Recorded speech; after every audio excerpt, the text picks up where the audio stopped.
الرجیم بسم اللہ الرحمن الرحیم الف لام میم احسب الناس ان یترکوا ان یقولوا آمنا وهم لا یفتنون وَلَقَدْ فَتَنَّ الَّذِينَ مِن قَبْلِهِمْ فَلَيَعْلَمَنَّ اللَّهُ الَّذِينَ صَدَقُوا وَلَيَعْلَمَنَّ الْكَاذِبِينَ أَمْ حَسِبَ الَّذِينَ يَعْمَلُونَ السَّيِّئَاتِ أَن يَسْبِقُونَا سَاءَ مَا يَحْكُمُونَ مَنْ كَانَ يَرْجُو لِقَاءَ اللَّهِ فَإِنَّ أَجَلَ اللَّهِ لَآتٍ وَهُوَ السَّمِيعُ الْعَلِيمُ ومن جاہد فإنما یجاہد لنفسه ان اللہ لغنی عن العالمین صدق اللہ العظیم رب اشرح لی صدری ویسر لی امری واحلل عقدۃ من لسانی یفقہوا قولی آمین یا رب العالمین۔ ہم نے جو بھی دروس کا آغاز کیا تھا کہ 4 شرائط نجات ہیں، سورہ عصر میں جو بیان ہوئی ہیں کہ الا الذین آمنوا وعملوا الصالحات وتواصوا بالحق وتواصوا بالصبر۔ اور امام راضی علیہ رحمہ کہتے ہیں کہ اس سورت کے اندر ایک بڑی وعید ہے، وعید شدید، بڑی سخت وعید آئی ہے جس میں پوری نوع انسانی کے خسارے کا، تباہی کا فیصلہ کر دیا گیا ہے، اور نجات معلق کر دی گئی ہے ان 4 چیزوں کے مجموعے سے، کہ جو لوگ یہ 4 چیزیں کریں گے وہ نجات پائیں گے۔ تو ان میں سے ہم نے ایک ایک کر کے 4 چیزوں کو سمجھنا شروع کیا۔ پہلے ہم نے ان 4 چیزوں کے متعلق جو جامع مقامات تھے قرآن حکیم کے، ان کا مطالعہ کیا جس میں 4 چیزیں آتی تھیں، یعنی سورہ عصر کے بعد سورہ بقرہ کی آیت نمبر 177 جس میں نیکی کا ایک تصور بیان کیا گیا تھا، اور اس میں 4 یہی چیزیں تھیں، ایک ترتیب کے ساتھ آئی۔ پھر اس کے بعد یہی 4 چیزیں سورہ لقمان کا جو دوسرا رکوع تھا کہ حضرت لقمان نے اپنی دانائی اور حکمت کی بنیاد کے اوپر اپنے بیٹے کو جو وصایا کی، ان میں بھی یہی 4 چیزیں آ گئیں۔ اسی طرح یہی 4 چیزیں جو بہت بلند درجے کے لوگ جنہیں اولیاء اللہ اور خوش نصیب لوگ کہا جاتا ہے، ولی اللہ، ان کے جو صفات بیان ہوئی اور ان کا جو مقام بیان ہوا، اس میں بھی یہی 4 چیزیں بیان ہوئی۔ پھر اس کے بعد ہم نے ایک ایک چیز کو لیا کہ ایمان کے جامع ترین مقامات قرآن حکیم میں کون کون سے ہیں، ایمان کے اجزائے ترکیبی کون سے ہیں، ایمان وجود میں کیسے آتا ہے، ایمان کے درجات کیا ہیں، وہ ساری گفتگو ہوگی۔ پھر دوسری گفتگو ہماری جو ہے وہ شروع ہوئی پھر عمل صالح پر، اور عمل صالح میں بھی ایک تدریج سے ہم آگے بڑھتے چلے گئے کہ ایک آدمی کا عمل صالح کیا ہے، ایک خاندان کا کیا ہے، معاشرے کا کیا ہے، ریاست کا کیا ہے، اور اس کے بعد ہم نے تواصی بالحق، آپس میں ایک دوسرے کو حق بات کی تلقین کرنا، اس کے متعلق جو بھی قرآن حکیم میں جامع مقامات تھے ہم نے ان کا مطالعہ کیا، جس کا ایک عنوان تواصی بالحق کا جہاد فی سبیل اللہ بھی تھا۔ اب جو آخری حصہ آ رہا ہے وہ ہے تواصی بالصبر، ایک دوسرے کو صبر کی تلقین کرنا۔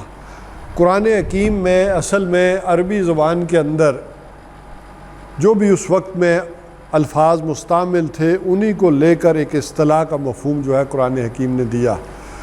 ظاہر بات ہے کہ عربوں کی جو زبان تھی، قرآن حکیم نے اپنی باتیں انہی کی زبان میں جو ہے وہ انہیں سمجھائی، اسی لیول پر آ کر جو ہے وہ سمجھایا گیا، جو چیزیں ان کے اندر مستعمل بھی تھیں، جن کے مفہوم بھی جو جانتے تھے۔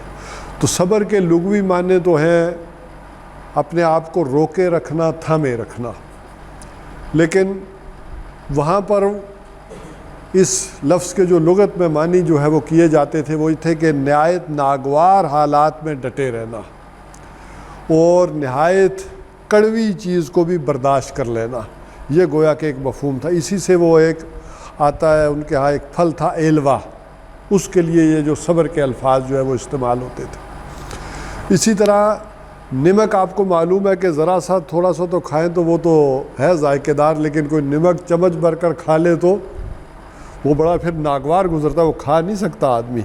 اسی لیے نمک کو بھی ابو صابر کہتے ہیں، نمک کو بھی عربی میں ابو صابر، یعنی یہ بھی اگر کو کھا لے تو پھر بڑا صبر والا ایک مرحلہ کرنا پڑتا ہے۔ اور الصبار کہتے ہیں یہ کھٹی شے کو، املی کو، کہ جو چیز نہایت یعنی کھٹی ہو، جو ناقابل برداشت ہو، اسے بھی یعنی صبار کے نام سے جو ہے وہ یاد کیا جاتا ہے۔ اسی طرح صبر المیتہ، عربوں میں ایک روایت یہ بھی تھا کہ لاش کو تعفن سے بچانے کے لیے، خراب ہونے سے بچانے کے لیے وہ پیٹ کو چاک کر کے اس کے اندر وہ ایلوا رکھ دیتے تھے۔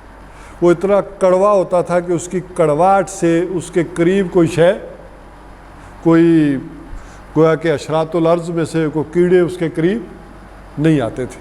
تو لاش کو اس انداز میں سیف کرنے کا، یا ایک کچھ عرصے کے لیے یا تعفن اور بدبو یا وہ چیزیں نہ پیدا ہو اور کیڑے نہ لگیں، وہ بھی ایک اس کے پیٹ کے اندر رکھا جاتا تھا۔ یہ زمانہ جاہلیت میں عربوں کے اندر یہ چیز بھی موجود تھی، جس کی پھر بعد میں مختلف شکلیں بھی رہی ہوں گی۔ ابھی تک بھی کوئی جنازہ پاک کرتے ہوئے بھی یا اس طرح بھی کچھ جو ہے وہ دبایا جاتا ہے، یا جو بھی آگے آپ کہہ لیں کہ اسی شکلوں کو جاری رکھا گیا۔ تو بہرحال صبر کے معنی ہوتے ہیں کہ کسی نہایت ناگوار حالات کو، ناگوار واقعات کو، چیزوں کو برداشت کرنا۔ اگر جن مقامات کا ہم نے جامع مقامات کا مطالعہ کیا تو اس میں دیکھیں تو کیا آئے گی بات کہ سورہ عصر میں تو وتواصوا بالصبر کے الفاظ آ گئے، لیکن جو آیہ بر میں آئے تھے وہاں تھا والصابرین فی البأساء والضراء وحین الباس، کہ نیک لوگ وہ ہیں کہ خاص کر جو صبر کرنے والے تنگی میں، تکلیف میں، یعنی ایک تنگی تکلیف ہوتی ہے بھوک میں، فاقے میں، اور ایک ہے تنگی تکلیف جسمانی طور پر بیماری میں، تو ان دونوں میں صبر کرنے والے، وحین الباس، اور خاص کر جنگ میں صبر کرنے والے۔ اب جنگ میں بھی اسپیشل حالات ہوتے ہیں، نقصان ہوتا ہے جانوں کا بھی، مال کا بھی، تو خاص کر اس میں صبر کرنے والے، یعنی یہ نیک لوگ وہ نہیں ہے کہ جو وہ بت مت کے بھکشوں کی طرح ہوں، ان کی لڑائی اور جنگ بھی اللہ کے لیے ہوتی ہے۔ اسی طرح سورہ لقمان میں بھی یہ بات آئی تھی کہ حضرت لقمان نے اپنے بیٹے کو وصیت کی کہ تو کیا کر، نیکی کا حکم کر اور برائی سے روک، وَاصْبِرْ عَلَىٰ مَا أَصَابَكَ، اس پر جو تجھ پر بیتے پھر صبر کر، وَاصْبِرْ عَلَىٰ مَا أَصَابَكَ وَأْمُرْ بِالْمَعْرُوفِ وَانْهَ عَنِ الْمُنكَرِ، اور وَاصْبِرْ عَلَىٰ مَا أَصَابَكَ، اگر تو لوگوں کو برائی سے منع کرے گا، روکے گا، تو اس کے نتیجے میں لازمی طور پر کیا ہوگا، مصیبت آئے گی، مشکل آئے گی۔ سچ چونکہ کیا ہوتا ہے، جسے ہم کہتے ہیں کہ الحق مر، سچ کڑوا ہوتا ہے، اور جو ہم تواسب الحق بھی پڑھائے تھے اس کا نتیجہ بھی یہی تھا کہ سب سے بڑا حق اس کائنات کا ہے کیا، سب سے بڑا حق اس کائنات کا ذالک بأن اللہ هو الحق، یہ اس وجہ سے کہ اصل حق کون ہے، اللہ ہے، اور یہ کائنات کس کی ہے، یہ زمین کس کی ہے، اس کی ہے۔ تو سب سے بڑا حق یہ ہے کہ اس کا حق یہ تسلیم کیا جائے اس زمین کے اوپر، اور اس کا حق یہ ہے کہ اس کی مرضی مانی جائے، سب سے بڑا حق یہ ہے اس کائنات کا، اس کو تسلیم کیا جائے۔ اب اگر کوئی یہ حق نہیں مانتا، یہ حق آپ بیان کرتے ہیں، تو لازماً اس کے نتیجے میں تنگی اور تکلیف آئے گی، وہ برداشت کرنا پڑے گا۔ بہرحال اسی طرح پھر سورہ حامیم السجدہ کی آیات میں بھی یہ بات آئی تھی کہ یہ مقام نہیں ملتا، وہاں تھا کہ نیکی کے جو ہے وہ برائی کے بدلے میں کیا کرو، نیکی کا معاملہ کرو، اچھائی سے دو، برائی کا بدلہ اچھائی سے دو، اور یہ بات نہیں ملتی مگر بڑے ہی خوش نصیب لوگوں کو، یہ بات نہیں حاصل ہوتی مگر بڑے ہی صبر کرنے والے لوگوں کو، یہ نصیب انہی کے حصے میں ہوتا ہے کہ جو بڑے صبر کرنے والے لوگ ہوتے ہیں۔ تو بہرحال اہل علم نے صبر کو کوئی 4 حصوں میں تقسیم کیا ہے۔ سب سے پہلے صبر کو وہ کہتے ہیں کہ صبر عن العطا، صبر الی العطا، اطاعت پر صبر کرنا، یعنی اللہ تعالیٰ کی فرما برداری کرنا، اللہ کے احکامات ماننا، یہ بھی کیا ہے، صبر کا حصہ ہے۔ کیسے صبر کا حصہ ہے؟ بھئی آپ کو کوئی بات اچھی لگتی ہے یا نہیں لگتی، اللہ کا حکم ہے، تو آپ صبر کے ساتھ وہ کیا کرتے ہیں؟ وہ کام کرتے ہیں. صبح گرمیاں ہیں، ذرا اٹھنے کو جی نہیں چاہ رہا ہے، سستی ہے، لیکن آپ اپنے اوپر ایک ذرا جبر کر کے اٹھ کر مسجد کی طرف جاتے ہیں، تو یہ بھی گویا اطاعت کے اوپر کیا ہے؟ صبر ہے. سردیاں ہیں، اب چاہے پانی ٹھنڈا ہے، جو کچھ ہے، اور آپ وہ یک سردی ہے، اٹھ کر جو ہے وہ مسجد کی طرف جا رہے ہیں، نماز پڑھ رہے ہیں، تو یہ بھی کیا ہے؟ صبر. تو اطاعت کے اوپر صبر کرنا، کاربند رہنا، اس کو برداشت کرنا ان چیزوں کو، یہ بھی صبر کا مرحلہ.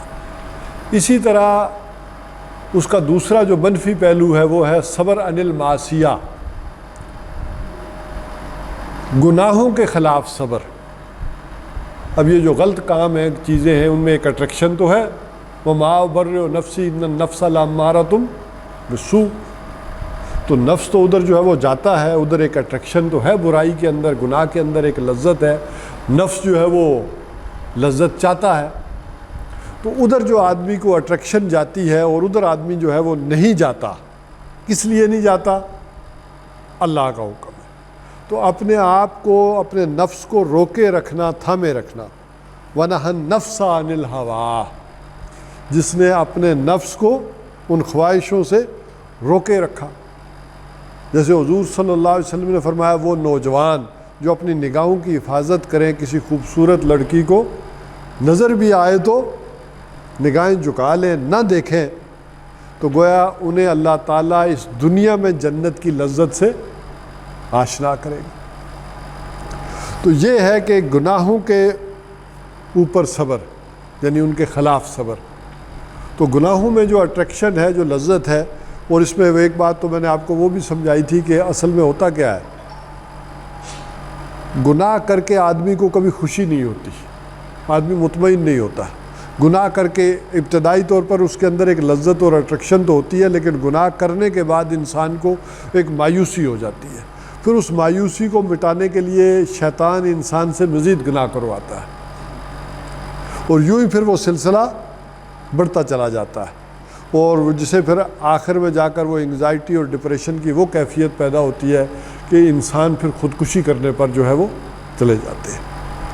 یا پھر یہ جو بھی آپ کہہ لیں منشیات کا سہارا لیا جاتا ہے، شراب نوشی کا یہ سارا معاملہ ہے، یہ ساری اس میں سے بعض اقسام اسی قبیل کی ہیں کہ یہ اس طرف پھر انسان کو لے کر جاتی ہے، تاکہ وہ تلخ چیزیں اور وہ تلخ یادیں انسان کو نہ آئیں، اور ضمیر کے جو کچوکے ہیں وہ انہیں جو ہے وہ نہ لگ سکے. تو یہ گناہوں کے اوپر صبر. اچھا، اس میں سے تیسری چیز ہے صبر علی البلاء یا ابتلاء، آزمائش کے اوپر صبر کرنا.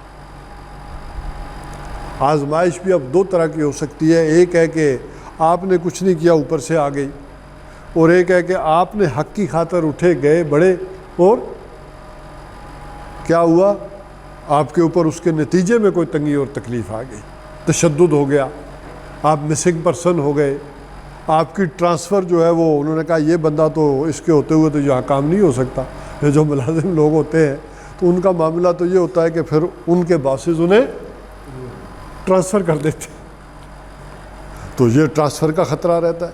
تو یہ آزمائشیں بھی ساری کی ساری صبر کے اوپر ہوتی ہیں. تو یہ صبر، آزمائش کے اوپر صبر، اور اسی کی ایک قسم تشدد بھی ہوتی ہے. اسی طرح چوتھی قسم ہے صبر کی، یہ ٹیمپٹیشن، لالچ، اس کے اوپر صبر. آپ سرکاری ملازم ہیں اور کوئی آپ کو آ کر پیش کر رہا ہے، پیسے پیش کر رہا ہے، اب کس کا جی نہیں چاہتا کہ لے، اس میں اپنے آپ کو روکے رکھنا. وہ ہسٹری میں ایک انگریز جج کا واقعہ بھی ملتا ہے یہاں برعظیم پاک و ہند میں، کہ ایک جج کو قتل کا مقدمہ ہو گیا تھا. تو جج کے پاس جو ہے وہ بندہ گیا اور اس نے کہا کہ آپ 20,000 لے لیں، 30,000، مطلب بڑی رقم ہوتی تھی. اس نے کہا نہیں، نکل جاؤ. اس نے کہا سر 50,000 لے لیں. تو جج نہیں مانا. اس نے کہا 1,00,000 لے لیں. وہ 1,00,000 سے اوپر بڑھنے لگا تو اس نے کہا کہ اب آپ رک جاؤ، سٹاپ، تم میری لمٹ کے نزدیک آنے لگے ہو. ٹھیک ہے کہ نہیں؟ اب یہ وہ مقام ہے کہ جہاں ہو سکتا ہے میں بھی گر جاؤں تو تم نکل جاؤ، اب تم میری لمٹ کے قریب آ رہے ہو۔ تو وہ یہ ہے کہ ایک لالچ کے اوپر بھی انسان کو جو ہے وہ صبر اور برداشت، اس کو ذرا ہم سیرت النبی صلی اللہ علیہ وسلم میں دیکھیں تو آپ اندازہ کریں گے کہ شروع کے 3 سال 2.5-3 برس یہ وربل پرسیکیوشن تھی، کوئی جسمانی تشدد نہیں تھا، بلکہ اس کا بھی سارے کا سارا معاملہ محمد رسول اللہ صلی اللہ علیہ وسلم کے ساتھ تھا۔ اس کی وجہ یہ تھی کہ وہ انہیں کہتے تھے کہ یہ مجنون ہیں، سائر ہیں، شاعر ہیں، دیوانے ہو گئے ہیں، جن کا سایہ ہو گیا ہے، کہ کسی وجہ سے ان کی ول پاور کو کچل دیا جائے، ٹو کل ہز ول۔ اگر ظاہر بات ہے کہ یہی بیٹھ جائیں گے تو پھر باقی کون ہوگا، باقی کون میدان میں کھڑا رہے گا؟ جب لیڈر ہی میدان سے نکل جائے تو باقی پھر کوئی نہیں کھڑا رہ سکتا۔ یہی وہ وجہ ہے کہ وہ ہمارا کہتے ہیں نا جامع مسجد دہلی میں وہ ہمارے ایک عالم تقریر کر رہے تھے، اب مجھے نام یاد نہیں آ رہا، شاید مولانا مودودی کا تھا یا ابوالکلام آزاد کا، کہ باہر جو ہے وہ گولیاں چلی ہیں، تو ان سے کہا کہ آپ بیٹھ جائیں، فائرنگ ہو رہی ہے۔ تو انہوں نے کہا اگر میں بیٹھ گیا تو پھر کھڑا کون رہے گا؟ ان کے ابوالکلام آزاد کے شاید تھے۔ تو انگریزوں نے ذرا ڈرانے دھمکانے کے لیے وہاں ذرا فائرنگ کروائی، تو لوگوں نے کہا جان کو خطرہ ہے کہ آپ ممبر سے نیچے اتر جائیں اور بیٹھ جائیں۔ تو انہوں نے کہا میں بیٹھ جاؤں گا تو پھر کھڑا کون رہے گا؟ تو کھڑے رہے۔ تو وہ یہ بات ہوتی ہے کہ ایک جو لیڈر ہوتا ہے کہ وہ بیٹھ جائے تو پھر کھڑا کوئی نہیں رہتا اس کی پبلک میں سے۔ بہرحال تو سب سے پہلے تو یہ کوشش کی گئی کہ محمد رسول اللہ صلی اللہ علیہ وسلم کو جو ہے ان کی ول پاور کو کچلا جائے۔ جب انہوں نے دیکھا کہ یہ تو ثابت قدم رہے ہیں، تو اب انہوں نے کہا کہ ان کے جو پیروکار ہیں انہیں مارو ستاؤ۔ اس میں زیادہ تر جو تشدد کا نشانہ بنے ہیں وہ یا غلاموں کا طبقہ تھا یا نوجوان تھے، وہ حضرت عثمان ہوں، حضرت مصعب بن عمیر ہوں، یہ وہ لوگ تھے کہ جنہیں جو ڈپینڈنٹ تھے اپنے والدین کے اوپر یا ڈپینڈنٹ تھے اپنے ورثاء کے اوپر، چچوں کے اوپر، تایوں کے اوپر، انہیں پھر ستایا گیا۔ یا جو غلاموں کا طبقہ تھا انہیں جو ہے وہ تپتی ریتوں پر یا انگاروں پر لٹایا گیا۔ تو یہ بھی ایک صبر کا ایک معاملہ اس انداز میں رہا۔ اور پھر اس کے بعد انہوں نے جب یہ دیکھا کہ یہ کسی طرح باز نہیں آ رہے، تو سب نے مل کر فیصلہ کیا کہ بنو ہاشم کے خلاف معاشی مقاطع کیا جائے، معاشی بائیکاٹ۔ اور وہ 3 برس یعنی یہ 4 اور 5 یہ تو رہا ہے پرسیکیوشن کا دور۔ یہ تقریباً اس کے متعلقہ بھی ہے، یہ جو سورہ عنکبوت میں نے پڑھی ہے یہ اس کا پس منظر میں بیان کر دوں گا۔ لیکن سن 6 اور 7 میں یہ معاملہ رہا ہے کہ 7 میں یہ فیصلہ ہو گیا کہ بنو ہاشم کے ساتھ جو ہے وہ معاشی مقاطع کر لیا جائے، نہ ان کی خوشی میں شریک ہوا جائے، نہ ان کے ساتھ کوئی تجارت کی جائے گی، نہ کوئی لین دین کیا جائے گا، نہ کچھ ان کو بیچیں گے اور نہ کچھ ان سے خریدیں گے۔ لہذا وہ ایسے دن ہیں کہ سن 7، 8 اور 9 یہ 3 برس جو ہے وہ نہایت حضور صلی اللہ علیہ وسلم اور ان کی فیملی کے اوپر یہ بڑے ہی بدترین گزرے ہیں، کہ یہاں تک کہ چونکہ عرب کا جو دستور تھا وہاں قبائلی رواج یہ تھا کہ اپنے بندے کا ساتھ دینا ہے۔ تو ابو طالب نے ہیڈ آف ٹرائب ہونے کی حیثیت سے فیصلہ کیا کہ ہم محمد صلی اللہ علیہ وسلم کو نہیں چھوڑ سکتے، یہ قبائلی معاشرے کی غیرت اور اہمیت کا تقاضا تھا۔ لہٰذا ان کے ساتھ ان کے جو قبیلے کے حضور صلی اللہ علیہ وسلم کے خاندان کے جو مشرک لوگ تھے ان کے بچوں نے بھی وہ مصائب سہے، ان کی عورتوں نے بھی وہ مصیبتیں سہی ہیں، وہ برداشت کی ہیں۔ اور پھر اس کے بعد کچھ لوگوں کے دلوں میں کچھ ہمدردی کی جو ہے وہ آپ کہہ لیں کہ بات جاگی ہے۔ حکیم بن خزام تھے، یہ سارے وہ لوگ تھے کہ جنہوں نے پھر عتبہ ابن ربیعہ بات چیت شروع کی کہ یہ زیادہ ظلم ہے، کہ یہ ہمارے ہی لوگ تھے اور ان میں سے جو اسلام نہیں بھی لائے ان کے بچوں کے بھی رونے کی اور بلبلانے کی آوازیں گھاٹیوں میں اب سنی جا رہی ہیں اور وہ بھی بھوک سے تڑپ اور مر رہے ہیں۔ تو لہٰذا اس معاہدے کو ختم ہونا چاہیے۔ لہٰذا وہ کسی طرح پھر خانہ کعبہ سے وہ معاہدہ ہٹایا گیا اور پھر دوبارہ سے انہیں اس سوشل ایکٹیویٹیز میں شامل کیا گیا، لیکن اس کے ساتھ ہی پھر سارے حاضر ہو گئے کہ ہم آپ کا ساتھ یہ معاہدہ جو معاشی بائیکاٹ والا تھا یہ ختم کرتے ہیں، لیکن اب آپ کو ایک فیصلہ کرنا پڑے گا ابو طالب، اپنے بھتیجے کو بلاؤ اور اس سے آخر چاہو وہ چاہتا کیا ہے۔ تو اس پر وہ مشہور بات جو ہوئی ہے وہ کہ اگر یہ چاہتا ہے تمہارا بھتیجا کہ بادشاہ بننا چاہتا ہے تو ہم بادشاہ بنا دیتے ہیں، کوئی روپیہ پیسہ چاہتا ہے تو وہ ڈھیر لگا دیتے ہیں۔ یہ ٹیمپٹیشن، یہ آخری درجے کی بات ہوئی۔ یعنی یہ میں بتانا چاہتا تھا کہ یہ صبر کے سارے مراحل ساتھ ساتھ نبی اکرم صلی اللہ علیہ وسلم اور ان کے ساتھ والذین معہ، جو ان کے ساتھ تھے اہل ایمان، وہ سارے ان مراحل سے گزرے ہیں۔ اور ابو طالب نے پھر حضور صلی اللہ علیہ وسلم کو بلایا اور کہا کہ بھتیجے دیکھو مجھ پر اتنا دباؤ نہ ڈالو کہ میں برداشت نہ کر سکوں۔ قریش آئے تھے میرے پاس، وہ چاہتے ہیں کہ تم چاہتے کیا ہو؟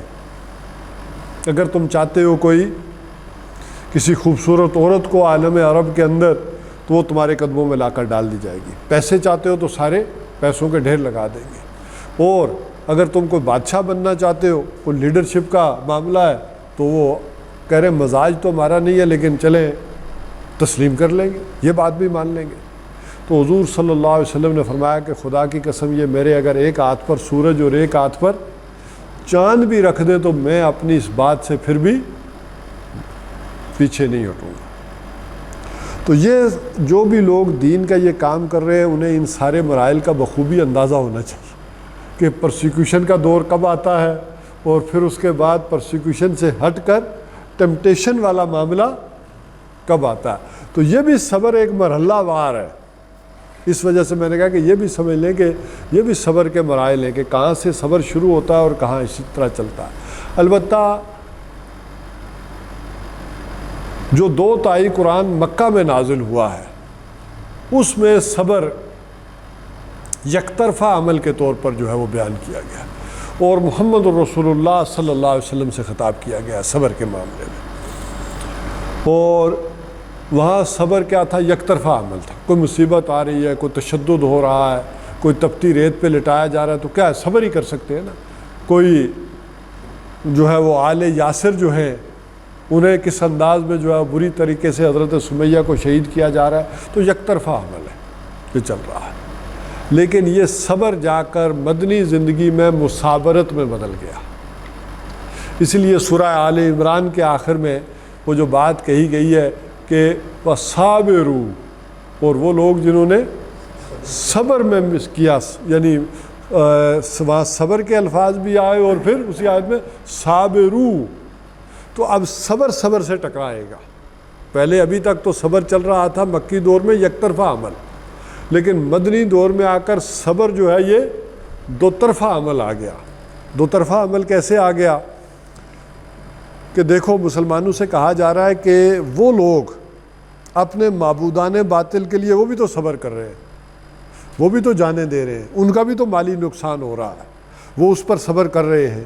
غزوہ بدر میں ان کے بھی 70 جو ہے وہ مارے گئے ہیں، 70 قید ہو گئے، لیکن وہ جا کر ہمت ہار کر بیٹھ تو نہیں گئے، انہوں نے پھر اثر نو تیاری کی ہے اور سال بعد عین مدینہ کے دامن میں آ کر اترے ہیں۔ انہوں نے پورا سال قسمیں کھائی ہیں، نہ اچھا کھائیں گے، نہ اچھا پئیں گے، نہ اچھا اوڑھیں گے، نہ بیویوں کے پاس جائیں گے، بلکہ ہم بھرپور تیاری کر کے نکل کے آئیں گے۔ تو وہ لوگ جو دین کا کام کرنے والے ہوں گے وہ صبر میں بھی جب تک نہیں جیت جاتے تو وہ شکست کھائیں گے۔ ان کا صبر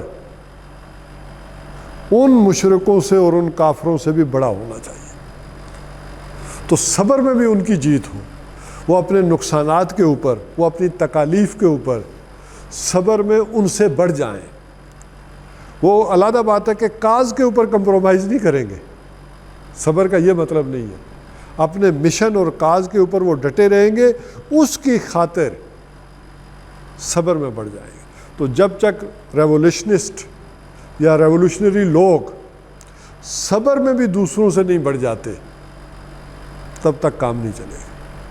تو اس حوالے سے یہ ساری اگر صبر کی ہم ہسٹری دیکھیں گے تو یوں ذرا ہمیں یہ صبر کے سارے مراحل اور یہ صبر کی ساری چیزیں جو ہے وہ چاہے سیرت النبی صلی اللہ علیہ وسلم میں ہو، اور پھر ایک صبر وہ جو ہے وہ جو مکہ میں ہو رہا تھا، اور ایک صبر وہ ہے جو مدینہ میں ہو رہا تھا۔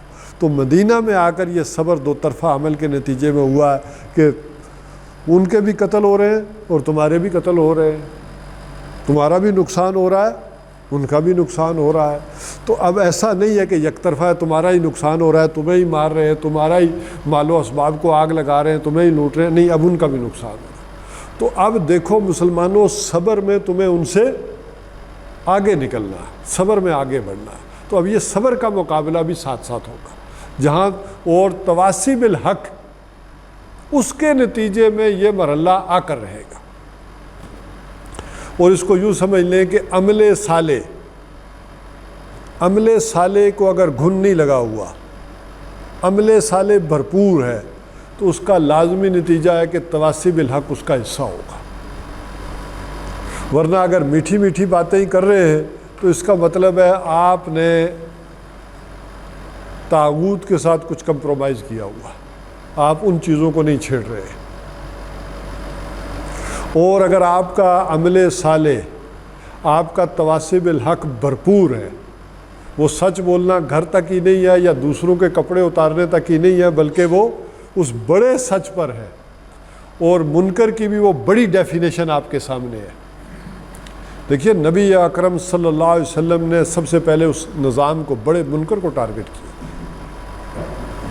یہ بعض اوقات نیچے الجھا دیا جاتا ہے چیزوں کو۔ مکہ میں بے حیائی نہیں تھی، مکہ میں بھی بے شمار بے حیائی تھی، لیکن کوئی حضور صلی اللہ علیہ وسلم نے مہم چلائی ہو، کوئی ساتھیوں کو اکٹھا کیا، انہوں نے کہا یہ جب تک اوپر بڑا سسٹم ہے نا، جس سسٹم کے تحت یہ چل رہی ہیں، وہ چیزیں ختم نہیں ہوتی، یہ نہیں ختم ہو سکتا۔ ورنہ کیا مشکل تھا کہ آپ جبرائیل کو ایک دن کہتے کہ آؤ ذرا میں تمہارے کندھے پر بیٹھتا ہوں، اور بڑی سی لاٹھی جو ہے وہ ہاتھ میں لیتے ہیں اور سارے بتوں کو اٹھا کر خانہ کعبہ سے باہر پھینک دیتے، کوئی مشکل بات تھی؟ یا کسی رات حضرت ابراہیم علیہ السلام کی طرح خانہ کعبہ کے اندر گھس کر سارے بت پھینکے جا سکتے تھے؟ یا اتنے صحابہ تو تھے کہ کسی بھی دن پلاننگ کر کے بت پھینک سکتے تھے؟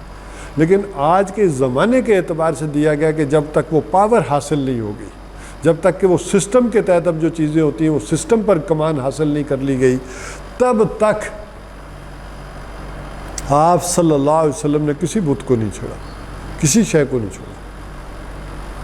مکہ کا ڈریس کوڈ بھی اگر آپ دیکھیں گے نا تو حیران ہو جائیں گے کہ وہاں کیا تھا۔ لونڈیوں کو اجازت نہیں تھی کہ اس سے اوپر تن ڈھانپے۔ ایک اعتبار سے آپ کہہ سکتے ہیں بڑے بھرپور لوگ تھے، رجے ہوئے جسے کہتے ہیں نا کہ تھے، ان کے نزدیک وہ اس طرح کی باتیں، یعنی جو بھوکھی نظریں ہوتی ہیں، ہاں فرسٹریشن یا وہ بھوکھی نظروں والا معاملہ نہیں تھا، وہ بالکل سیر قسم کے لوگ تھے۔ لیکن اس ترتیب کو بھی سمجھنا پڑے گا کہ وہ جو سب سے بڑا حق ہے وہ اس کے اوپر صبر کرنا، اس کو جو ہے وہ برداشت کرنا۔ اب آ جائیں کہ یہ جو صورت میں نے پڑھی ہے سورہ عنکبوت، اس میں درمیانی دور کے صبر کا وہ جو ذکر ہے کہ یہ تشدد اور یہ یک طرفہ صبر جو ہے وہ اپنی پیک پر پہنچا ہے جسمانی اعتبار سے یہ سن 4-5 کو۔ ہوا یہ کہ سن 4 میں واقعہ جو ملتا ہے کہ حضور صلی اللہ علیہ وسلم کعبہ کی جنوبی دیوار کی طرف ٹیک لگائے دوپہر کو سائے میں بیٹھے تھے، کہ اس وقت معلوم ایسے ہوتا ہے کہ حضرت خباب آئے ہیں، وہ حضرت بلال آئے ہوں گے، دوپہر کے وقت ذرا فرصت ملی ہوگی جب لوگ آرام کر رہے تھے، اور انہوں نے آ کر کہا کہ دیکھیے حضور یہ میری کمر کا کیا حال ہوا ہے، میری پیٹھ کی جو ہے وہ چربی گلی ہے اور انگارے بجھے ہیں، یہ دیکھیے تپتی ریت پر لیٹ لیٹ کر میرا کیا حال ہو گیا، عین تپتی ریت پر جو ہے وہ مجھے امیہ ابن خلف جو ہے وہ کیسے لٹا دیتا ہے۔ تو آخر یہ کب تک ایسا چلے گا، کب تک ہمیں برداشت کرنا پڑے گا؟ دیکھیے اب اس اطاعت کا وہ جو میں نے بات کہی تھی نا کہ صبر الی الاطاعہ، اس کو بھی یہاں سمجھیں۔ ایک آدمی ڈسپریٹ ہو جائے تو 10-20 کو مار کر ہی مرتا ہے، لیکن کوئی حضرت بلال ہوں، حضرت خباب ہوں، ڈسپریٹ نہیں ہوئے، کیونکہ حکم کیا تھا حضور صلی اللہ علیہ وسلم کا کہ نہیں برداشت کرو، صبر کرو، آگے سے جوابی کارروائی نہیں کرنی۔ تو اب وہ حضور کے پاس آ رہے ہیں کہ آخر یہ کب تک برداشت کریں، کب تک یہ معاملہ ہو کر رہے گا۔ تو اس پر حضور صلی اللہ علیہ وسلم ذرا جلال میں آئے اور کہا کہ خدا کی قسم تم جلدی مچا رہے ہو، تم جلدی مچا رہے ہو، تم سے پہلے ایسے لوگ بھی گزرے ہیں کہ جن میں سے زندہ ایک آدمی کو زمین میں گاڑا گیا اور سر پر آرا رکھ کر اس کو 2 حصوں میں چیر دیا گیا، تم سے پہلے وہ لوگ بھی گزرے ہیں کہ لوہے کے کنگوں سے زندہ انسانوں کی کھالیں نوچی گئی ہیں اس راہ میں، اور تم ابھی سے گھبرا اٹھے ہو۔ یعنی اب یہ تلقین کر رہے ہیں کہ کیا کرو، صبر کرو، برداشت کرو، جھیلو اس بات کو، جس مقصد کے لیے جو ہے وہ تم آگے بڑھے ہو، یہ اس راہ کا تقاضا ہے، یہ ساری چیزیں آئیں گی، تمہیں برداشت کرنا پڑیں گی، تمہیں جھیلنا پڑیں گی۔ تو اس حوالے سے اب وہ گویا کہ یہ وہ آیات ہیں کہ یہ جو سورہ عنکبوت ہے سن 4-5 میں اتری ہے۔ بہرحال سن 5 میں تو حضور صلی اللہ علیہ وسلم نے سن 4 میں تو پھر ہجرت کی اجازت دی تھی کہ جن لوگوں سے برداشت نہیں ہو رہا یہ تشدد، وہ کیا کریں، حبشہ کی طرف ہجرت کر جائیں، ادھر چلے جائیں۔ سن 5 کے آخر میں اور سن 6 کے شروع میں ذرا پھر تقویت ملی ہے، چونکہ حضرت حمزہ رضی اللہ تعالیٰ عنہ بھی ایمان لے آئے، حضرت عمر رضی اللہ تعالیٰ عنہ بھی ایمان لے آئے، اس سے ذرا ایک تشدد کا کچھ سلسلہ رکا ہے۔ لیکن جیسے میں نے کہا کہ پھر ساتھ ہی اگلے سال سن 7 میں وہ سارے بھی متحد ہو گئے اور معاشی جو ہے وہ مقاطع جو ہے وہ شروع ہو گیا۔ تو بہرحال اس صورت کے حوالے سے ذرا پھر سمجھ لیتے ہیں۔ الف لام میم حروف مقطعات ہیں۔ حروف مقطعات کے بارے میں حتمی رائے یہی ہے کہ اللہ اور اللہ کے رسول اس کے معنی بہتر جانتے ہیں، کیونکہ کوئی بھی ایسی بات ہمیں کوئی مرفوع قول حضور صلی اللہ علیہ وسلم کی صحیح روایت ہمیں نہیں ملتی ہے کہ جس سے معلوم ہو کہ اس کے معنی یہ ہو۔ اچھا یہ بات بھی اپنی جگہ ہے کہ محسوس ایسا ہوتا ہے کہ عربوں کو کوئی تعجب نہیں ہوا ان الفاظ کے اوپر،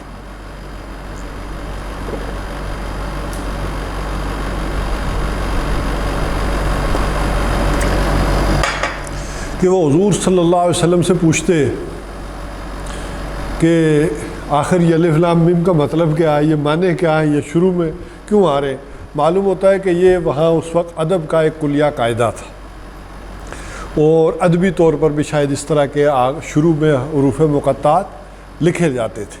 یہ بالکل احمد صاحب ذرا پریشان ہو رہے ہیں، لیکن پنجابی پر اگر غور کریں تو انہیں پریشانی ختم ہو جائے گی۔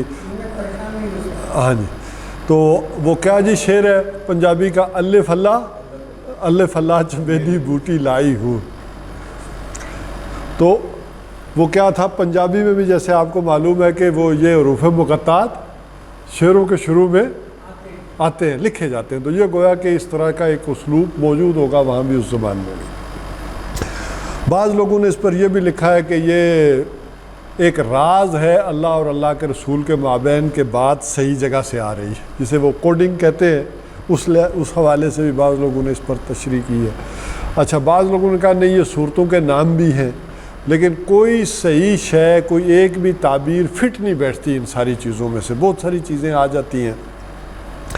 البتہ اس میں سے بہت سارے ایسے حقائق بھی آتے ہیں کہ یہ جو چونکہ عبرانی زبان جو تھی اس میں یہ جو الفابیٹ ہے نا، یہ ان کی شناخت جیسے کسی چیزوں کی شکلوں سے ہوتی ہے، تو اس کو بھی جو ہے وہ کہا گیا کہ یہ اس انداز میں جو ہے وہ چیزیں جو ہے وہ لکھی جاتی ہیں کہ وہ نام یا پہچان یا چیزیں، یہ جیسے آپ کو معلوم ہے کہ چائنیز زبان میں یا جاپنیز میں بھی کس انداز میں جو ہے وہ ان کے الفابیٹ اس طور پر نہیں ہوتے جس طرح اردو اور عربی میں ہوتے ہیں۔ تو اس طرح عبرانی زبان میں بھی تھا کہ وہ چیزوں کو جب عبارت لکھتے تھے تو چیزوں کی شکل کے ساتھ لکھتے تھے۔ تو الف جو ہے یہ ہمیشہ سے جو ہے وہ سمبل رہا ہے عبرانی میں گائے کے لیے۔ الف تو ہم یوں اب لکھتے ہیں تو وہ یوں کر کے لکھتے تھے، تو یہ گائے کے سر کی مانند گنا جاتا تھا۔ بلکہ دورہ ترجمہ قرآن میں خدا داد صاحب جاتے رہے تو معلوم ہے کہ وہاں میں نے خاص کر جو توئے کی تشریح کی کہ یہ جو لفظ حروف مقطعات میں سے تویا ہے، یہ بالکل جس صورت کے شروع میں تویا آ جائے تو اس میں لازمی حضرت موسیٰ علیہ السلام کا کیا بنتا ہے؟ سانپ بن جاتا ہے۔ تو تویا ایسے ہی ہے جیسے وہ جس نے وہ کوبرا ہوتا ہے نا، جیسے وہ یوں اس نے پھن پھیلایا ہوا اور یوں کیا ہوا ہے۔ تو اسی طرح نون، تو نون بھی آپ کو معلوم ہے، نون یوں لکھا اور نقطہ، یہ مچھلی کے لیے، اسی لیے حضرت یونس علیہ السلام کو بھی کیا کہا گیا؟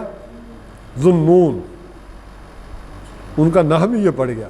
اور اسی طرح کسی صورت کے شروع میں اگر وہ نون آتا ہے تو اس میں ان کے مچھلی کے پیٹ میں جانے کا ذکر آ جاتا ہے۔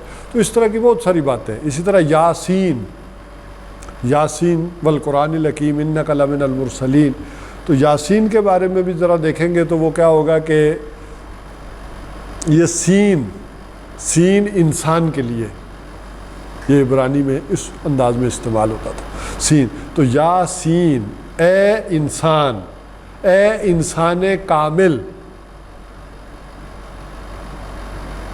تو اس انداز میں بھی آپ کہہ لیں کہ ان کے معنی کچھ لوگوں نے کیے گئے۔ اور اسی طرح خاص کر عبداللہ ابن عباس رضی اللہ تعالیٰ انہوں نے اس کا جو ترجمہ کیا وہ کیا کہ ان اللہ اعلم، انا، انہوں نے کہا کہ یہ الف آ گیا اور اللہ کا لام آ گیا درمیان کا، اور عالموں کا میم آ گیا۔ انا کا یعنی پہلا لفظ انا، اللہ کا درمیان والا لام، اور عالموں کا آخری لفظ میم، کہ انی ان اللہ عالم، کہ بے شک میں اللہ جانتا ہوں، یہاں سے وہ شروع۔ لیکن یہ ایسی بات ہے کہ اس کو بھی کوئی امت نے شرف قبولیت نہیں بخشا، حالانکہ وہ قرآن حکیم کے پہلے جسے کہیں کہ مفسر ہیں، سارا کچھ ہے، لیکن ان کی اس رائے کو بھی لوگوں نے اس طرح سے نہیں لیا۔ تو لہٰذا کوئی بھی حتمی رائے بتانا یا قائم کرنا ان حروف کے بارے میں وہ بڑا مشکل ہے۔ البتہ قرآن حکیم میں 29 صورتوں کے شروع میں یہ حروف مقطعات استعمال ہوئے اور 14 حروف استعمال ہوئے۔ یعنی یہ بھی آپ کو معلوم ہوگا کہ عربی کے الفابیٹ جو ہیں، حروف تہجی جو ہیں، وہ 28 ہیں یا 29 ہیں، دونوں گنے جاتے ہیں۔ یہ ایک اختلاف ہے کہ یہ 28 گنا جائے یا انہیں 29 گنا جائے۔ تو جو لوگ حمزہ اور الف کو علیحدہ علیحدہ مانتے ہیں وہ کہتے ہیں کہ عربی کے حروف تہجی جو ہے وہ کتنے ہیں؟ 29۔ اور جو کہتے ہیں الف اور حمزہ ایک ہی بات ہے وہ کہتے ہیں یہ 28 ہے۔ تو یہاں بھی حروف مقطعات میں وہ دونوں ہی باتیں پوری ہو جاتی ہیں کہ 29 صورتوں کے شروع میں آئے ہیں اور استعمال کتنے ہوئے ہیں؟ 14 استعمال ہوئے۔ اسی طرح ایک عجیب بات یہ بھی درمیان میں آتی ہے کہ اس کی 3 پٹیاں اگر کر لیں تو درمیان والی پٹی میں سے جو الفاظ استعمال ہوئے نقطے والے نہیں ہوئے، بغیر نقطے کے۔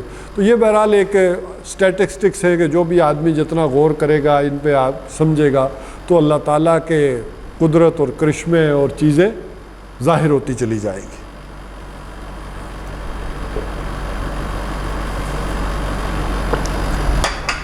احسب الناس ان یترکوا ان یقولوا آمنا وہم لا یفتنون۔ احسب الناس، لوگوں نے کیا گمان کیا تھا، لوگوں نے کیا سمجھا تھا، ان یترکوا، کہ وہ چھوڑ دیے جائیں گے، ان یقولوا آمنا، محض یہ کہہ دینے سے کہ ہم ایمان لے آئے، وہم لا یفتنون، اور انہیں آزمایا نہیں جائے گا۔ مطلب یہ کسی نے تصور اگر کر لیا تھا کہ محض اس نے کلمہ پڑھ لیا ہے اور بس وہ بخشایا ہوا ہے، اسے اس راہ میں کوئی مشکلات نہیں آئیں گی، کوئی آزمایا نہیں جائے گا، کوئی مصائب اور تکالیف نہیں آئیں گی اس راہ میں، یہ دودھ پیتے مجنوں ہی رہیں گے یا کوئی اس راہ میں تکالیف بھی آئیں گی؟ نہیں۔ وَلَقَدْ فَتَنَّا الَّذِينَ مِن قَبْلِهِمْ، تو ہم نے آزمایا ہے جو ان سے پہلے لوگ گزرے ہیں۔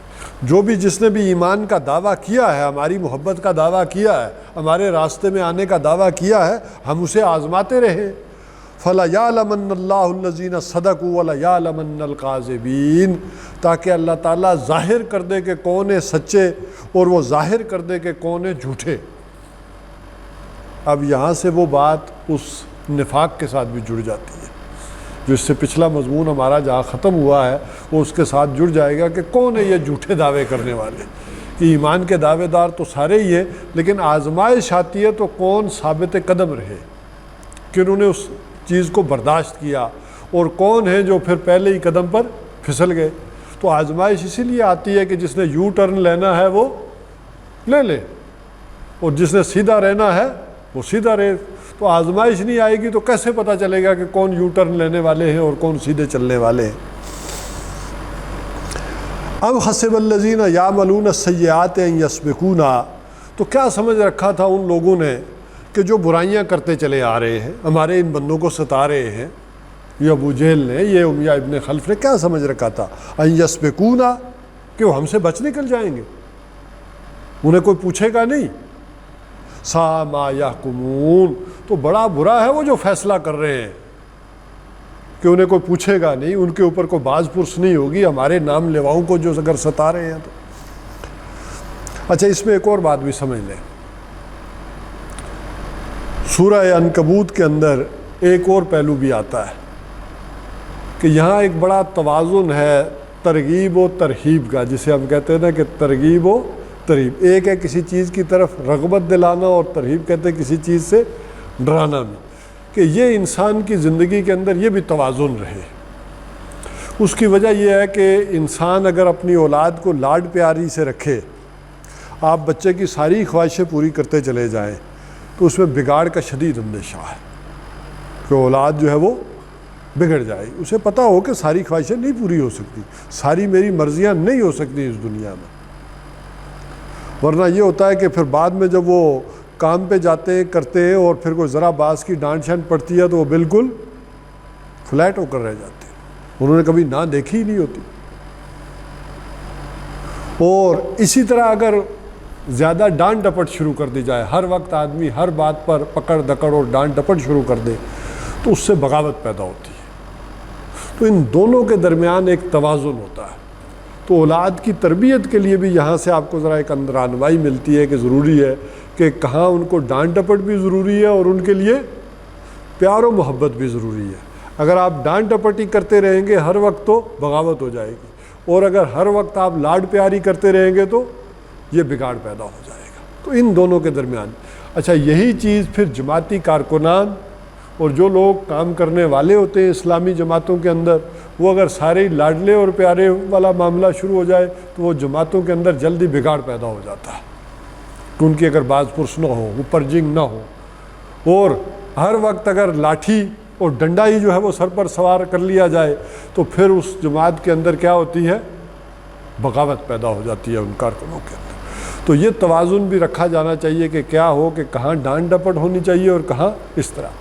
اگر آپ غلط بات پر ڈانٹ ڈپٹ نہیں کریں گے تو وہ بھی جو ہے وہ بگاڑ ہے، اور اگر آپ اچھی باتوں کے اوپر اپریشیٹ نہیں کریں گے تو انسان کا جو آگے بڑھنے کا دائیا ہے وہ ختم ہو جاتا ہے۔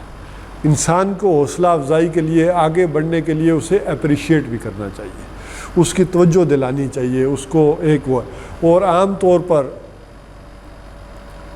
آپ سارے تو ویسے عمر کے آخری حصے میں ہی ہیں، اب نصیحت وصیت کیا کریں کسی کو۔ ایک یہ ہوتا ہے کہ ایک آدمی اپنی جوانی میں اپنے زور میں اتھارٹیٹیو انداز اختیار کرتا ہے، فیصلے جاری کرتا ہے، اس کا نتیجہ یہ نکلتا ہے کہ بڑھاپے میں وہ تنہا رہ جاتا ہے۔ اچھا، اسے محسوس نہیں ہوتا، وہ گلہ کرتا ہے کہ ماں اور بچے کیا ہو گئے، ایک طرف ہو گئے ہیں، مجھ سے نہ کوئی پوچھتا ہے، نہ کوئی مشورہ کرتا ہے، نہ سنتا ہے، ابا جی ایک طرف پڑے ہوئے۔ وجہ کیا ہوتی ہے؟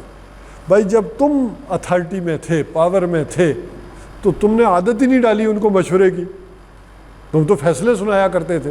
تو آج مسئلہ کیا ہے؟ جو تم نے تربیت کی آج وہ بھی فیصلہ کر رہے، آج پاور ادھر گئی ہے تو وہ بھی مشورہ نہیں کر رہے۔ تو اگر آپ اپنی زندگی میں یہ عادت ڈالیں بیوی بچوں سے مشورہ کرنے کی، ان کی کونسلنگ کرنے کی اس انداز میں کہ کوئی چھوٹا معاملہ بھی اس کو یہ نہ سمجھے کہ یہ کوئی نیچے لگنے والی بات ہے یا ایسے ہے۔ جب آپ ان کے ساتھ کونسلنگ کریں گے، مشورہ کریں گے، تو یہ ایک ماحول ڈیولپ ایسا ہوگا کہ جب آپ کا اقتدار ختم ہوگا، دوسرا اقتدار آئے گا، بچوں کا آئے گا، تو وہ کیا ہوگا، ان کو وہ عادت پڑی ہوگی، وہ پھر آپ کو بھی کیا کریں گے، مشورے میں بھی شریک کریں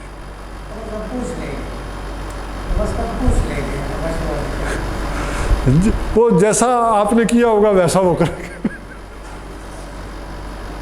ٹھیک ہے کہ آپ بھی پوچھتے رہے ہوں گے تو وہ بھی پوچھ لیں گے، لیکن آپ نے بھی اگر مشورہ کیا ہوگا، ان کے ساتھ ڈیبیٹ کی ہوگی اور باتوں کو قائل کر کے اس طرف لے گئے ہوں گے، تو وہ بھی ایسا ہی ایک معاملہ ہوگا۔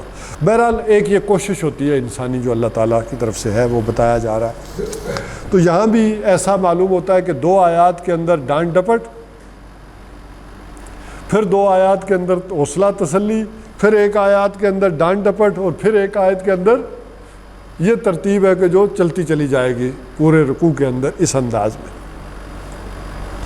یہاں اب ذرا ڈانٹ ڈپٹ آ رہی ہے، یعنی پہلی 2 آیات کے اندر میں کہوں، احسب الناس، کیا لوگوں نے یہ سمجھا تھا، ان یترکوا ان یقولوا آمنا، کہ وہ یوں ہی چھوڑ دیے جائیں گے کہ محض یہ کہنے سے کہ ہم ایمان لائے، وہم لا یفتنون، انہیں جو ہے وہ آزمایا نہیں جائے گا، وَلَقَدْ فَتَنَّا الَّذِينَ مِن قَبْلِهِمْ، ہم نے آزمایا پہلے لوگوں کو بھی، فَلَيَعْلَمَنَّ اللَّهُ الَّذِينَ صَدَقُوا وَلَيَعْلَمَنَّ الْكَاذِبِينَ، اور ہم ظاہر کر کے چھوڑیں گے کہ کون ہے جھوٹے اور کون ہے سچے۔ اب یہاں پر تو ذرا 2 آیتوں میں ڈانٹ ڈپٹ کی، اب ذرا تسلی دے رہے ہیں اللہ تعالیٰ۔ اب حسب الذین یعملون السیئات، کیا سمجھ رکھا ان لوگوں نے، اب ذرا ڈانٹ کا رخ دوسری طرف ہو گیا، کیا سمجھ رکھا ہے ان لوگوں نے کہ جو برائیاں کرتے چلے جا رہے ہیں، ہمارے بندوں کو ستا رہے ہیں، مار رہے ہیں، ان یسبقونا، کہ ہم سے بچ جائیں گے، ساء ما یحکمون، تو بڑا برا ہے وہ جو فیصلہ یہ کر رہے ہیں، جو تمہارے بارے میں کر رہے ہیں، مارنے اور ستانے کا، یہ کر رہے ہیں کہ ہم پکڑ سے بچ جائیں گے۔ اب اس کے بعد ایک بات کہی، اب ادھر ڈانٹ ٹپٹ کی، کیوں نہیں، من کان یرجو لقاء اللہ، جس کسی کو امید ہے اللہ تعالیٰ سے ملاقات کی، فإن أجل اللہ لآت، وہ گھڑی تو آ کر رہے گی، تم اس کی خاطر اگر سہ رہے ہو، اس کی خاطر برداشت کر رہے ہو، تو جس کو امید ہے اللہ تعالیٰ سے ملاقات کی، تو وہ گھڑی کیا ہے، وہ آ کر رہے گی۔ وَهُوَ السَّمِيعُ الْعَلِيمُ، وہ سب کچھ سننے والا ہے اور جاننے والا ہے، سب اس کی نگاہ میں ہے، وہ جانتا ہے کہ کیوں ہو رہا ہے۔ اب پھر ذرا ایک آیت میں پھر ڈانٹ دیا، وَمَنْ جَاهَدَ فَإِنَّمَا يُجَاهِدُ لِنَفْسِهِ، جو کوئی جدوجہد کر رہا ہے، محنت کر رہا ہے، اپنے لیے کر رہا ہے، ہم پر احسان مت دھرے۔ تم اگر کوئی کوشش کر رہے ہو، محنت کر رہے ہو، یہ جدوجہد کر رہے ہو، یہ جہاد کر رہے ہو اللہ کے لیے، تو کیا کر رہے ہو، اپنے لیے کر رہے ہو، اس میں تمہارا اپنا فائدہ ہے۔ ان اللہ لغنی عن العالمین، اللہ تعالیٰ جان والوں سے بے نیاز ہے، بے پرواہ ہے، اسے کوئی تمہاری ضرورت نہیں ہے، جو کر رہے ہو اپنے لیے کر رہے ہو، تو اس میں تمہارا اپنا فائدہ ہے۔ یہاں پھر ڈانٹ ڈپٹ کر دی، اگلی آیت میں پھر ذرا تسلی دے دی۔ پھر اب ذرا میں اس تربیتی نقطہ نگاہ سے، روٹین سے سمجھا رہا ہوں۔ والذین آمنوا وعملوا الصالحات، کیوں نہیں، وہ لوگ جو ایمان لائے اور جنہوں نے نیک عمل کیے، لنکفرن عنہم سیئاتہم، ہم لازماً ان سے ان کی برائیوں کو دور کر دیں گے، ولنجزینہم احسن الذی کانوا یعملون، اور ہم لازماً انہیں ان کے کاموں کا بہترین کاموں کے اعتبار سے بدلہ دیں گے۔ پہلے کہہ دیا جو کر رہا ہے اپنی بھلائی کے لیے کر رہا ہے، اپنے فائدہ، کوئی پرواہ نہیں ہے اس کو، تمہاری چیزوں کی، تمہاری نمازوں کی، تمہارے روزوں کی، اسے کوئی پرواہ، وہ غنی ہے۔ اب ساتھ ہی تسلی دے دی کہ نہیں، جو کچھ کر رہے ہو بہترین بدلہ دوں گا۔ تو ایک جگہ ڈانٹ، ایک جگہ ڈپٹ۔ اب اس کے بعد پھر ذرا ایک اور مسئلہ بن گیا نوجوانوں کے لیے۔ اب ظاہر ہے وہاں وہ جس معاشرے میں وہ تھے، وہاں یہ مسائل آ رہے تھے کہ ایک سالے نوجوان، اب اس کی والدہ نے مرن بھرت رکھ لیا، اس نے کہا کہ جب تک تم اپنے ابا جی کے دین پر نہیں آؤ گے، میں کھانا نہیں کھاؤں گی، میں بھوکھی مر جاؤں گی۔ اب ان والدین کی نافرمانی ہو رہی ہے، تو جو بھی ایک نیک نوجوان ہوتا ہے، اس کے دل کے اوپر کیا ہوتا ہے، ایک اثر پڑتا ہے کہ والدین کی نافرمانی کر رہا ہوں، ان کی بات نہیں مان رہا ہوں۔ تو اب اللہ تعالیٰ اس حوالے سے سمجھا رہے ہیں، وَوَصَّيْنَا الْإِنسَانَ بِوَالِدَيْهِ حُسْنًا، اور یہ وصیت ہم نے کی ہے انسان کو والدین کے بارے میں کہ ان سے نیک سلوک کرے۔ تو یہ حکم کس کا تھا، اللہ کا تھا۔ کہ ان کے ساتھ نیک سلوک کرے، اور وہ اگر اسی کا حکم نہیں مان رہے ہیں تو کون سا حسن سلوک؟ اب تمہارے دلوں کے اندر یہ جو بات آ رہی ہے تو یہ ہے کہ وہ حکم کس نے دیا ہے؟ وہ تو اللہ نے دیا ہے کہ ان کے ساتھ حسن سلوک کرو۔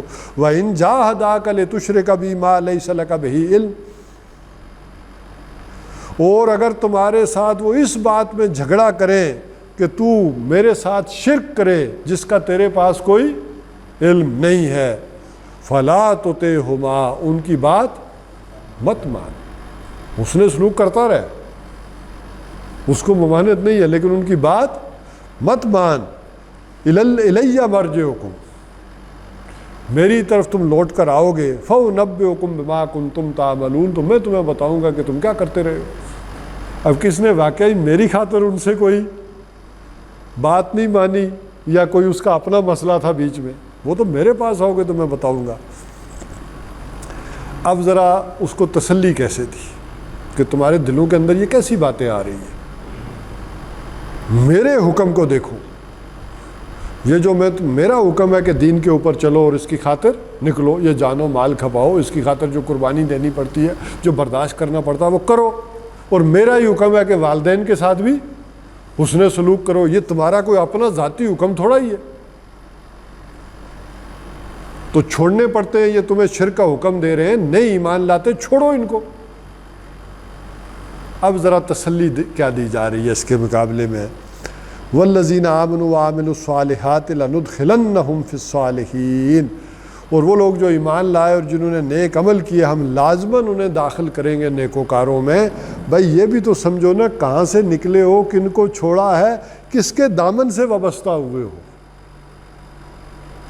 اگر تمہیں اپنے مشرک والدین چھوڑنے پڑ رہے ہیں تو یہ دیکھو تم محمد صلی اللہ علیہ وسلم کے دامن سے وابستہ ہوئے ہو، تم حضرت ابوبکر صدیق اور حضرت عمر اور حضرت عثمان اور حضرت علی، طلحہ اور زبیر رضوان اللہ تعالیٰ علیہم اجمعین، یہ ان کے خاندان میں آئے ہو۔ یہ ایک نئی برادری ہے، یہ نیا ایک خاندان ہے جس کی بنیادیں پڑ رہی ہیں۔ تو ایک اپنے ان خاندانوں سے اگر تم نکلے ہو تو یہ بھی تو دیکھو نا، نکلے کہاں سے ہو، قطع تعلقی کہاں سے ہو رہی ہے، تو جڑاؤ کے تم دیکھو نا کہ جڑ کس سے رہے ہو، کن عظیم ہستیوں کے ساتھ تمہارا جڑاؤ ہو رہا ہے۔ تو اس کو ذرا اس انداز میں ذرا بیلنس کیا گیا ان دونوں باتوں کو۔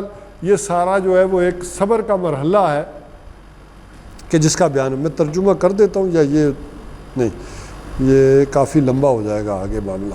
انشاءاللہ العزیز اس کو پھر آئندہ ہفتے جو ہے اس سے آگے چلیں گے۔